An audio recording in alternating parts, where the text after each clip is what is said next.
우리는 이 땅을 살면서 많은 소식을 접하게 됩니다. 그런데 소식의 종류가 크게 좋은 소식, 나쁜 소식, 그리고 환장할 소식, 이 세 가지로 나누어진다고 이야기하는 분들이 있습니다. 요즘 인터넷에 떠돌고 있는 좋은 소식, 나쁜 소식, 그리고 환장할 소식에 대한 이야기가 있는데 그 소식이 어떤 소식인지 잠깐 한번 나누어 보지요. 좋은 소식, 아이가 상을 타왔다네. 나쁜 소식, 옆집 아이도 타왔다네. 환장할 소식, 코로나의 아이들 기살린다고 전교생에게 다 주었다네. 좋은 소식, 살다 보니 남편이 처음으로 꽃을 가져왔네. 나쁜 소식, 그런데 국화꽃만 있네. 환장할 소식, 알고 보니 남편이 장례식장에 갔다가 아까워서 그냥 가져왔다네. 좋은 소식, 싼 가격에 성형수술 했다네. 나쁜 소식, 수술이 시원치 않아 다시 해야 한다네. 환장할 소식, 뉴스에 보니 그 의사가 돌팔이라 잡혀갔다네. 좋은 소식, 남편이 진급했다네. 나쁜 소식, 새 비서가 엄청 예쁘다네. 환장할 소식, 근데 둘이 외국으로 출장 간다네. 우리는 그런 소식들을 끊임없이 듣고 살아갑니다. 그러나 오늘 저와 여러분들이 정말 좋은 소식과 나쁜 소식, 그리고 환장할 소식을 들어야만 합니다.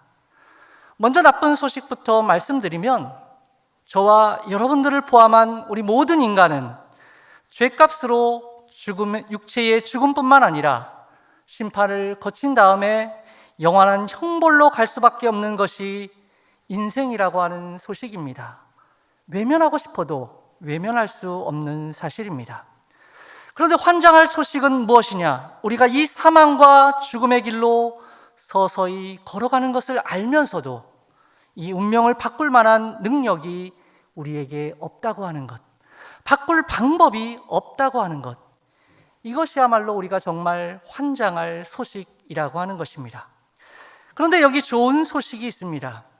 하나님께서 우리에게 구원의 길과 영생의 길을 열어놓으셨다고 하는 것입니다. 정말 기쁜 소식이죠. 여러분, 예수님을 믿는다고 하는 것이 무엇일까요? 여러 가지로 표현할 수 있겠지만은 이 두 가지 질문에 답을 할 수 있어야 정말 예수님을 믿는다고 말할 수 있을 것입니다. 그 첫 번째 질문은, 이 세상 누구라도 언젠가는 이 땅을 떠나가게 되어 있는데 만일 오늘 밤 이 세상을 떠난다면 천국에 들어갈 확신을 가지고 살아가십니까? 라고 물어볼 때 여러분 어떻게 대답하시겠습니까? 만일 오늘 밤 이 세상을 떠난다면 천국에 들어갈 확신이 있습니까? 내 체면과 인생의 연륜과 직분 다 떠나서 정직하게 이 질문에 대답할 수 있어야 합니다. 또 하나의 질문은, 내가 죽어서 천국문 앞에 섰을 때에 하나님께서 내가 너를 나의 천국에 들어오게 할 이유가 무엇이라고 생각하느냐라고 할 때에 여러분들은 어떻게 대답하시겠습니까? 이 두 가지 질문 속에서 우리 신앙에 굉장히 중요한 기본적인 핵심이 들어 있습니다. 구원에 대한 부분이 여기에 제시되어져 있고, 이 기본적인 것이 해결되지 않으면 우리가 아무리 오랫동안 신앙생활을 하고 직분을 가졌다 할지라도 흔들리는 신앙밖에 되지 않는다고 하는 것입니다. 교회 생활과 교회의 문화는 익숙한데 정말 본질적인 것은 잃어버리고 신앙생활을 하게 된다는 것이지요. 오늘 여러분들은 어떻습니까? 오늘 이 질문 앞에 어떻게 대답하시겠습니까?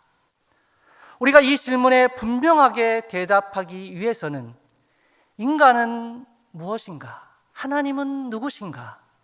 그리스도는 누구시며 우리의 믿음은 무엇인가에 대하여 우리 자신을 내려놓고 하나씩 찾아가야 합니다. 먼저 인간은 누구인가? 나는 누구인가를 알아야 합니다. 철학적으로 인간에 대한 많은 정의들이 있지만 하나님의 말씀에 우리 인간은 죄인이다 라고 단호하게 단정적으로 말씀하십니다. 로마서 3장 23절 말씀에 모든 사람이 죄를 범하였음에 하나님의 영광에 이르지 못하더니 라고 말씀합니다. 여기 모든 사람이라고 하는 표현 속에는 착한 사람, 억울한 사람, 화려한 사람 등등 이 땅을 살아가는 모든 사람이 예외 없이 죄를 범하였음에 하나님의 영광에 이르지 못한다고 말씀하시고, 또 성경은 죄의 삭은 사망이라고 말씀하고 있습니다. 우리 가운데 내가 왜 죄인이지? 나는 정말 착하게 살았고 한 번도 다른 사람에게 폐를 끼친 적이 없는데 라고 말씀하시는 분이 계실지 몰라요. 그런데 우리가 말하는 죄야, 성경에서 말하는 죄는 조금 다를 수가 있습니다. 성경에서 말하는 죄는 크게 두 가지로 나눌 수 있습니다. 해야 할 것을 하지 않은 것과 하지 말아야 할 것을 한 것, 이것을 성경은 죄라고 말씀합니다. 그런데 그것이 단순히 행위로 드러난 것만이 아니라 내 마음속에 품고 있는 생각까지도 다 포함된다고 하는 것이죠. 로마서 1장 29절에서 31절까지의 말씀에 보면 죄의 목록에 대해서 정의를 해놓은 것이 있습니다. 어떤 죄의 목록이 있는지 우리 같이 한번 읽어볼까요?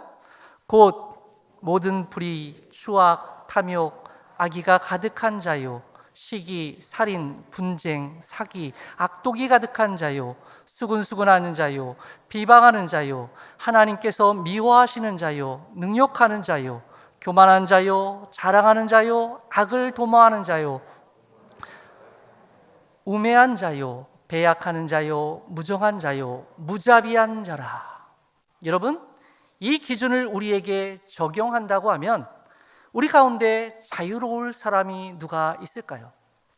우리가 아마 수만 가지의 죄 중에 하루에 단 3가지 정도의 죄만 짓고 산다고 하면 우리는 그 사람을 참 성자라고, 걸어다니는 천사라고 그렇게 별명을 붙여줄 수 있을 것입니다. 그런데 그것도 하루에 3번, 1년이면 1000번 이상입니다. 10년이면 10,000번이 넘고 우리가 80평생을 산다고 하면 8만 번 이상의 죄를 짓게 되는 셈이지요. 전과 8만 번, 전과 8범이 아니라 전과 8만 번. 죄로부터 자유로운 분이 있을까요? 이것이 성경에서 우리에게 말씀하시는 우리 자신의 모습인 것입니다. 또한 마태복음 5장 48절은 그러므로 하늘에 계신 너희 아버지의 온전하심과 같이 너희도 온전하라.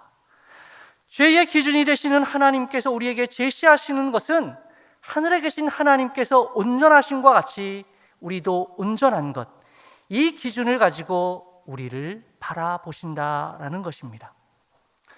정말 착한 분이 있었습니다. 그분에 대해서는 법이 없어도 살아가는 사람이라고, 정말 착한 사람이라고 다 그렇게 이야기하고 인정받는 사람입니다. 그런데 어느 날 그 사람이 실수로 어떤 사람을 죽일 수밖에 없는 상황 속에서 한 사람을 죽였습니다. 이 사람이 재판장 앞에 가서 말합니다. 재판장님, 저는 정말 이때까지 착하게 살았습니다. 어려운 사람들을 돕고 사랑하고 정말 열심히 최선을 다해 열심히 살았습니다. 그리고 딱 한 가지 죄를 지었습니다. 딱 한 사람을 죽인 죄밖에 없습니다. 그러니 저를 좀 용서해 주십시오라고 그렇게 말할 때 용서가 될까요? 이 사람이 수만 가지의 착한 일을 했다고 하지만은 단 한 가지, 사람을 죽인 그 한 가지 때문에 그의 몸과 삶이 구속되는 것이죠. 이것이 바로 율법의 속성입니다. 한 가지만 어겨도 모든 것을 어긴 것과 같이 징계가 따라오는 것이 바로 율법의 속성입니다. 잠언 14장 12절을 이렇게 말씀합니다. 어떤 길은 사람이 보기에 바르나 필경은 사망의 길이니라. 우리가 아무리 옳다고 확신해도 필경은 사망의 길이니라. 이것은 우리 자신이 전적으로 타락했다라고 하는 것, 능력이 없다라는 것을 말씀해 주십니다. 죄인된 우리는 우리 자신이 완전하고 의롭다고 여길지라도 그 판단의 선택이 잘못될 수밖에 없음을 말씀해 주고 있는 것이죠. 죄를 지어서 죄인이 아니라 죄인이기 때문에 죄를 지을 수밖에 없는 것이 저와 여러분의 모습입니다. 그래서 우리 인간은 죄인이다라고 하는 것이죠. 자, 그렇다고 하면 우리를 창조하시고 심판하시는 하나님은 어떤 분이신가? 성경은 하나님의 모습에 대하여 크게 2가지로 소개하고 있습니다. 첫 번째는 하나님은 자비로운 분이시다라고 말씀합니다. 요한일서 4장 8절에 하나님은 사랑이시라 말씀합니다. 하나님은 사랑의 본성을 가지고 계십니다. 우리가 자녀들을 사랑하고 우리의 자녀들을 위하여 나의 모든 것을 줄 수 있는 것은 바로 내 안에, 우리 안에 하나님의 형상, 하나님의 속성이 있기 때문인 것이지요.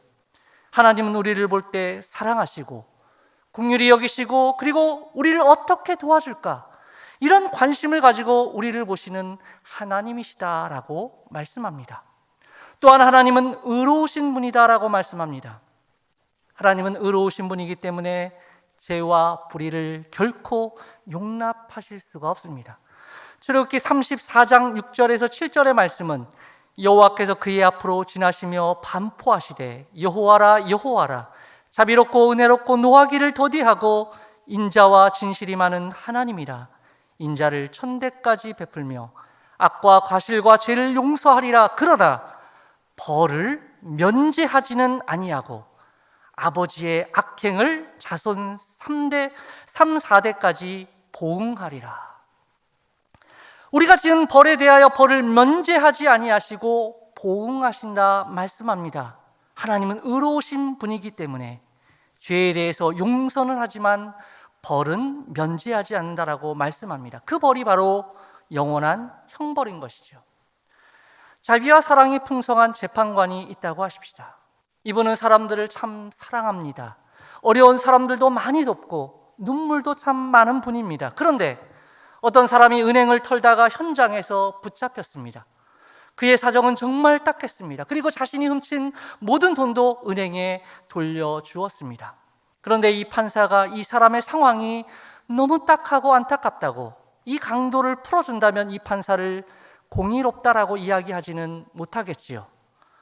사람은 사랑하지만, 심정은 이해하지만 법의 기준을 가지고 있는 판사가 판단하는 그 사람의 죄는 그냥 지나갈 수가 없는 것입니다. 세상의 기준을 가지고 있는 판사도 그러한데 하물며 의로우시고 거룩하시고 공의로우신 하나님께서 우리의 죄를 그냥 지나가실 수는 없는 것이지요. 1930년대에 미국이 대공황으로 말미암아 참 먹고 살기 어려울 때 일어난 이야기라고 합니다. 뉴욕의 한 할머니가 빵을 훔친 죄로 재판을 받게 되었습니다. 판사가 할머니 왜 연세도 이렇게 많이 드신 분이 이런 일을 하셨냐고, 인생을 마감하고 정리해야 할 분이 자신을 잘 살피셨어야지 왜 빵을 훔쳤냐고 참 안타까운 마음에 그렇게 물을 때에 그 할머니가 자기 상황을 이야기합니다. 딸내가 하나 있는데 사위는 실직해서 새 직장 구한다고 떠난 지 1년이 되도록 돌아오거나 연락 없고, 딸은 병으로 누워있는데 지금 집에는 어린 손녀 2명이 사흘째 굶고 있다는 것입니다. 그래서 진열장에 있는 빵을 보면서 자기 자신도 모르게 이성을 잃고 손녀들 생각이 나서 그 빵을 훔칠 수밖에 없었노라고 자기가 잘못했다고 오열을 터뜨리며 상황을 이야기합니다.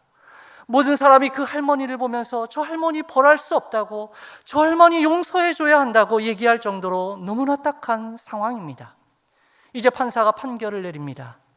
당신은 빵을 훔쳤으므로 절도죄로 벌금 $10에 처합니다. 죄에 대한 분명한 처벌을 내립니다. 그리고 또 다른 판결을 내립니다. 할머니가 빵을 훔쳐야 되는 상황에 놓이게끔 한 이 비정한 도시의 사람들에게도 책임이 있습니다. 그리고 좋은 음식을 먹어온 나에게도 책임이 있습니다. 어렵고 힘든 도시에서 좋은 음식을 먹어온 나에게 벌금 $10. 할머니가 빵을 훔치지 않으면 안 될 정도로 어려운 상황에서 도움을 주지 않았던 여기 뉴욕 시민에게도 각각 벌금 50센트에 처합니다. 판사가 자신의 모자를 벗어서 자기의 벌금 $10를 넣고서 그곳에 구경 온 사람들에게 그 모자를 돌립니다. 그렇게 해서 모아진 돈이 $57 50센트가 되었다고 합니다. 그 돈을 가지고 할머니의 벌금 $10를 내고 다시 청중들에게 이야기합니다. 이 할머니가 이 법정을 나가면 다시 빵을 훔칠 수밖에 없는 상황입니다. 그러니 이 돈을 할머니에게 드리겠습니다라고 하는 죄에 대한 합당한 판결도 내리고 할머니도 돕는 명판결을 내렸다는 것입니다. 여러분, 아무리 자비와 사랑이 풍성한 재판관도 죄에 대해서는 냉정하게 다룰 수밖에 없다라고 하는 것이죠. 자, 하나님은 자비로우셔서 우리를 벌하시는 것을 원치 않으시지만은 또한 의로우셔서 우리 죄를 반드시 벌하셔야만 했습니다. 하나님은 이 갈등과 문제를 바로 예수 그리스도 안에서 해결하셨습니다. 그럼 예수님은 어떤 분이십니까? 예수님은 참 하나님인 동시에 완전한 인간이라고 성경은 말씀합니다. 즉, 완전하신 하나님께서 인간의 육신을 입으시고 이 땅에 오신 하나님의 아들이라고 증거합니다. 요한복음 1장 1절에 태초에 말씀이 계시니라, 이 말씀이 하나님과 함께 계셨으니 이 말씀은 곧 하나님이시라. 1장 14절, 말씀이 육신이 되어 우리 가운데 거하심에 우리가 그의 영광을 보니 아버지의 독생자의 영광이요 은혜와 진리가 충만하더라 말씀합니다. 예수님을 3년간 뒤따르면서 주로 비판적으로 의심의 눈으로 예수님을 바라보았던 한 제자가 있었습니다. 그 사람은 예수님의 부활까지도 끝내 믿지 않았습니다. 그랬던 그가 마지막 예수님을 향해 했던 고백, 한 고백이 바로 이것입니다. 나의 주님이시요 나의 하나님이시니이다 라는 고백입니다. 예수님을 십자가에 못 박은 군인들과 백부장도 예수님을 십자가에 못 박은 후에 심히 두려워 떨며 고백하기를 이는 진실로 하나님의 아들이었도다라고 고백했습니다. 그렇습니다. 예수님은 참 하나님인 동시에 완전한 인간이십니다. 자, 그렇다고 하면 예수님께서 이 땅에 오셔서 하신 일은 무엇입니까? 예수님은 우리를 위하여 완전한 인간의 삶을 사시고 우리의 죄값을 치르기 위해서 십자가의 피로써 죄를 씻어주시고 죄의 저주를 다 담당해 주셨습니다. 또한 부활하셔서 저와 여러분들의 주님이 되셨습니다. 여러분, 여기 성경책이 있는데 이 성경책을 우리가 이렇게 한번 가정해 보겠습니다. 이 책은 여러분들이 태어나서 지금까지 한 모든 행동, 스쳐 지나간 모든 생각, 여러분들이 품었던 모든 것이 낱낱이 기록된 책이라고 그렇게 가정해 보십시다. 그런데 이것이 언젠간 한 번은 펼쳐진다는 것이죠. 성경은 하나님께서 심판하실 때 우리가 행했던 모든 행위의 기록들이 하나님 앞에 펼쳐지고 심판하신다는 것입니다. 하나님께서는 우리들을 참 사랑하셨습니다. 우리를 너무나 사랑하셨는데 여기에 기록되어진 이 죄는 사랑하실 수가 없는 것입니다. 징계하고 심판하실 수밖에 없는 것이 하나님의 속성이지요. 그래서 하나님께서는 예수님을 이 땅에 보내주셔서 여기에 있던 우리의 모든 죄를 예수님에게로 옮겨주셨습니다. 우리의 죄가 예수님에게로 옮겨진 것입니다. 이러한 사실을 이사야서는 이렇게 말합니다. 이사야서 53장 6절에 우리는 다 양 같아서 그릇 행하여 각기 제 길로 갔거늘 여호와께서는 우리 모두의 죄악을 그에게 담당시키셨도다. 하나님께서 미워하시고 용납할 수 없는 모든 죄가 그의 아들 예수님에게로 옮겨졌다라고 하는 것입니다. 예수님께서 십자가에서 돌아가실 때 하신 말씀이 있습니다. 다 이루었다. 헬라어로 테텔레스타이라고 하는데 이 말은 상업적인 용어로 빚을 혹은 물건값을 다 치루었을 때 테텔레스타이라고 말을 합니다. 뭐냐면 바로 십자가를 통해서 내가 짊어져야 할 나의 모든 죄값을 예수님께서 다 치르셨다. 해결해 주셨다. 계산했다라는 것입니다.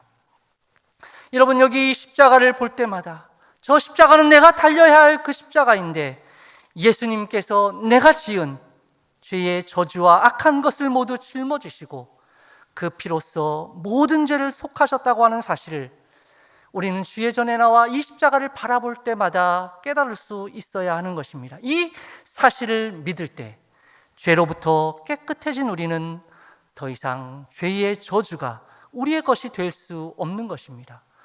죄로 인해 우리는 멸망당하지 않는다라고 하는 것이죠. 그렇다고 해서 우리가 영생을 선물로 그냥 받는 것이 아닙니다. 영생을 받기 위해서는 우리에게 조건이 하나 있습니다. 그 조건은 그렇게 복잡하지 않습니다. 여러분, 여기 열쇠가 몇 개가 있습니다. 비슷하게 생겼지만은 제가 하루의 일과를 마치고 8층 성교관 문을 열고 들어가 쉬려고 하면 이 열쇠도 아니고 이 열쇠도 아니고 이 열쇠도 아니고 오직 단 하나의 이 열쇠로만 문을 열 수가 있습니다. 마찬가지로 구원의 문도 바로 믿음이라고 하는 열쇠로만 열 수 있다라는 것이죠. 여러분, 우리의 믿음은 단순한 지식이나 지적인 동의를 말하는 것이 아닙니다. 우리가 이순신 장군이나 세종대왕이 과거 역사 가운데 존재했다는 것을 믿습니다. 또 예수님께서 하나님의 아들이며 우리를 위해 죽었다가 부활 승천하신 것도 우리는 단순히 알고 있습니다. 지적 동의를 하고 있습니다. 성경에 보면 야고보서 2장 19절에 내가 하나님은 한 분이신 줄을 믿느냐 잘하는도다 귀신들도 믿고 떠느니라. 귀신들도 알고 있다라고 말씀합니다. 그렇다고 귀신들이 구원받은 것은 아니지요. 여러분, 우리가 예수님을 믿고 있는 사람들에게 실제로 무엇을 믿고 있느냐고 물어보면 대부분 사람들은 건강의 문제, 재정의 문제, 자녀의 문제 같은 일시적이고 현실적인 문제만을 주님 앞에 가지고 나오는 경우들이 많은 것을 보게 됩니다. 그러니까 죽음 앞에서 천국 갈 자신이 있냐고 물어보면 대답하기가 어려운 것이죠. 그렇다고 하면 우리가 믿는 믿음이 무엇일까요? 먼저 구원받는 믿음은, 참 믿음은 바로 복음을 받아들이는 것입니다. 믿음은 복음을 받아들이는 것입니다. 그럼 여기서 복음이라고 하는 것은 무엇일까요? 하나님의 아들 예수 그리스도께서 이 땅에 육신의 모습으로 오셔서 사시고 십자가에 죽으시면서 그 보배로운 피로 내 모든 죄를 사해 주시고 부활 승천하신 것, 이것이 바로 복음입니다. 영원히 형벌받을 나에게 그 예수님을 통해서 구원의 길을, 영생의 길을 열어주셨다고 하는 이 사실이 복된 소식입니다. 바로 이 복음을 받아들이는 것입니다. 예수님이 이 땅에 오셔서 행한 것이 나를 위한 것이라는 사실을 바로 인정하고 받아들이는 것이 믿음의 첫 번째 요소입니다. 그래서 요한복음 5장 24절은 말씀합니다. 내가 진실로 진실로 너희에게 이르노니 내 말을 듣고 또 나 보내신 이를 믿는 자는 영생을 얻었고 심판에 이르지 아니하나니 사망에서 생명으로 옮겼느니라. 그렇습니다. 믿음 그 첫 번째는 받아들이는 것입니다. 두 번째로 믿음이 무엇이냐? 바로 내가 마음으로 믿고 받아들인 것을 이제는 입으로 시인하고 많은 사람들에게 증거하는 것입니다. 로마서 10장 10절은 말씀합니다. 사람이 마음으로 믿어 의에 이르고 입으로 시인하여 구원에 이르느니라.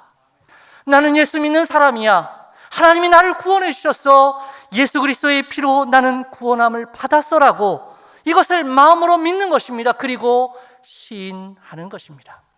시인한다라고 하는 것은 뭡니까? 내 삶이, 나의 말이, 내 행동이 정말 하나님 앞에 용서함을 받고 구원함을 받은 사람이다. 난 정말 천국의 소망을 가진 사람이라고 하는 것을 증거하며 사는 삶을 말하는 것이죠. 우리를 구원해 주신, 나도 포기한 나를 포기하지 아니하시고 이 땅에 오셔서 고난과 시련을 당하시고 십자가에 달려 죽어가신 그 주님이 세상에 사랑할 사람이 나 하나밖에 없는 것처럼 나를 위해 죽으셨다고 하는 것을 마음으로 받아들이고 입으로 시인하는 것입니다.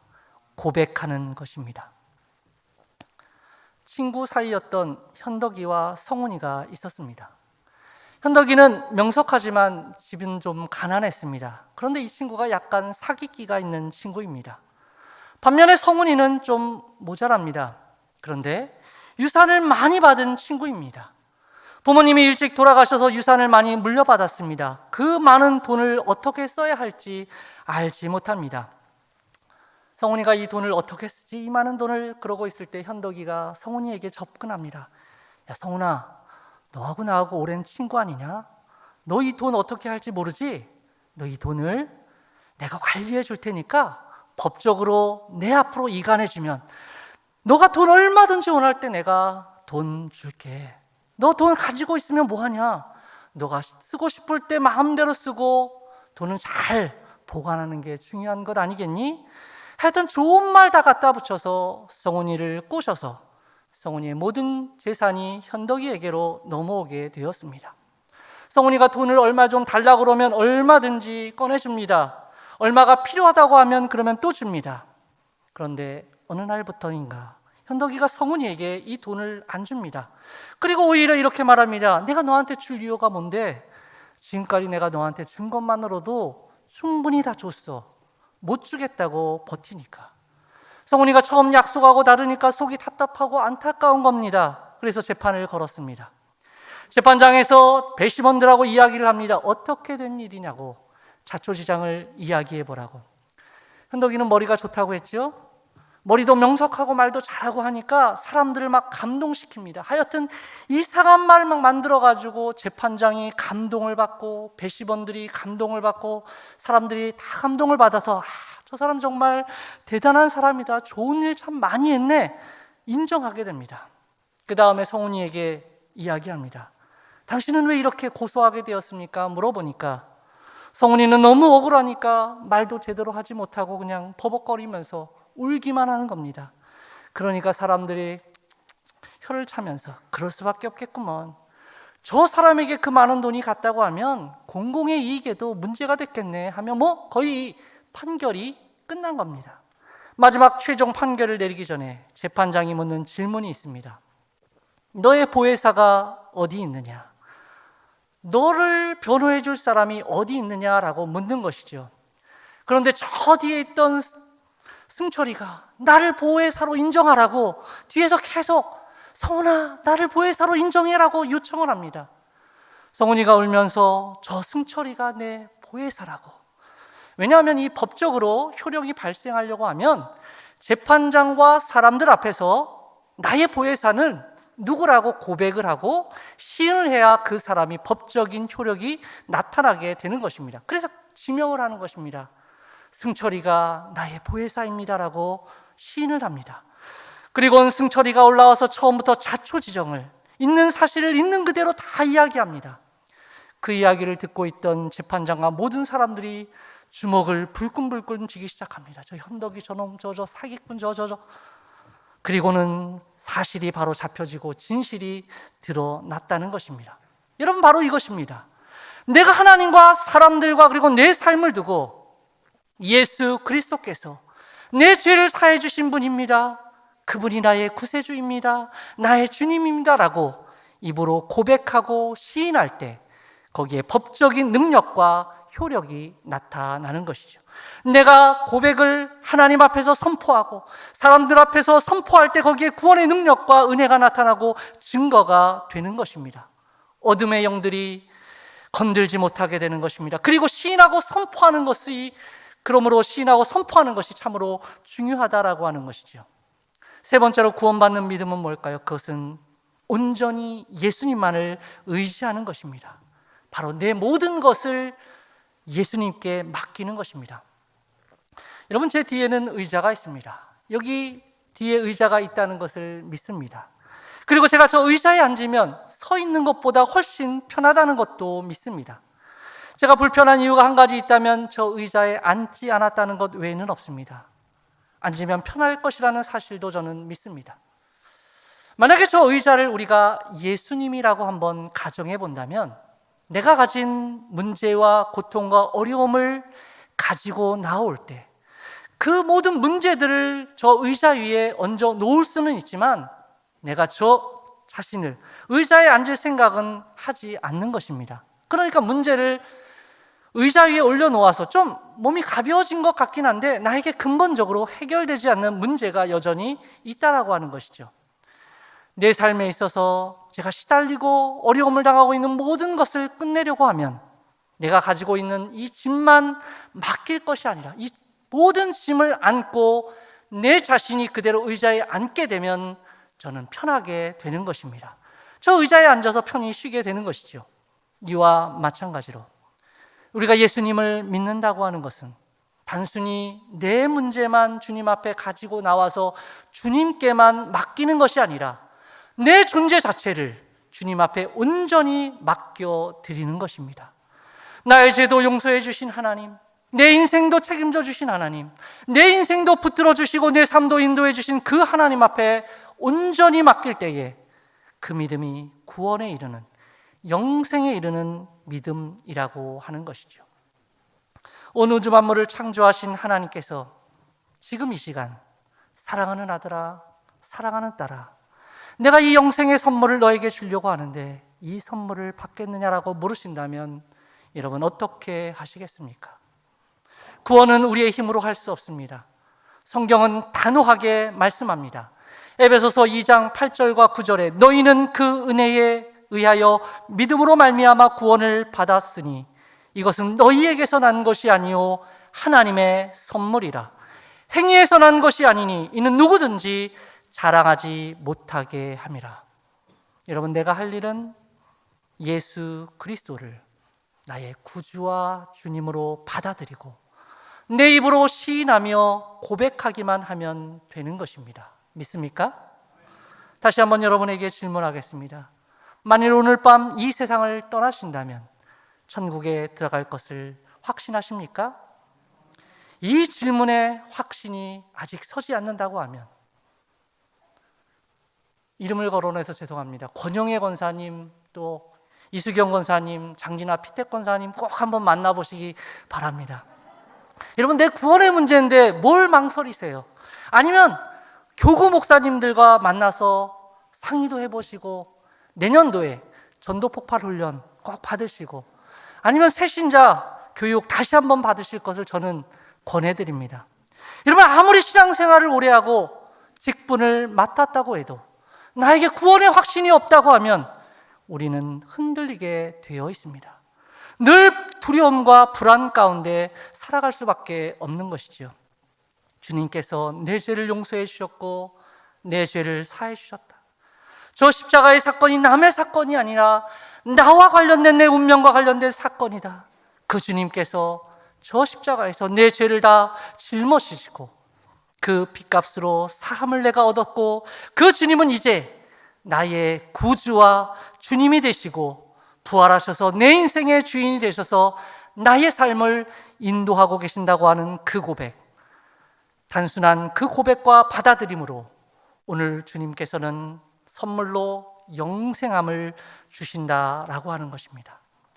무엇인가 내가 해야 된다라고 생각하는 자체가 우리가 구원에 대해서 잘못 이해하고 있는 것입니다. 우리 힘으로 할 수 있는 것은 아무것도 없습니다. 그냥 선물은 받으면 되는 것입니다. 선물은 공짜입니다. 대가가 없습니다. 대신 감사하며 살면 됩니다. 사랑하는 여러분, 절망과 두려움과 어둠이 내 삶을 흔들 때에, 때로는 포기하고 싶은 삶의 모습들이 내게 찾아올 때도 이 기본 앞에, 복음의 기본 앞에 우리는 돌아서야 합니다. 그렇지, 그래 나는 죄인이지, 이런 죄인인 나도 포기한 나를 하나님께서 하나밖에 없는 독생자 예수님을 보내주셔서 모든 저주를 주님 앞에 담당시켜 주시고 나에게 자유함을 주셨지, 나에게 생명을 주셨지 라고 하는 이 믿음을 붙들고 오늘도 살아가는 삶은 죽음을 향해 걸어가는 삶이 아니라 죽음 그 너머에 있는 영원한 생명을 향해 걸어가는 축복의 삶이 되어질 줄 믿습니다.